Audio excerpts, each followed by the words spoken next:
প্রথমবারের মতো মর্যাদাপূর্ণ হুরন ইন্ডিয়া রিচ লিস্টে জায়গা পেলেন বলিউড বাদশা শাহরুখ খান। রূপালী জগৎ থেকে জায়গা পাওয়া তারকাদের মধ্য থেকে শীর্ষে রয়েছেন এই অভিনেতা। চলতি বছরের হিসেব অনুযায়ী তার মোট সম্পদের পরিমাণ ৭,৩০০ কোটি রুপি।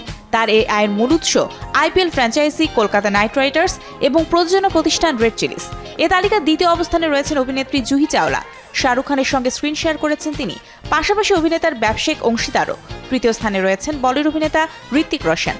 তার মোট সম্পদের পরিমাণ ২,০০০ কোটি রুপি। অভিনয়ের পাশাপাশি ঋত্বিকও একজন ব্যবসায়ী।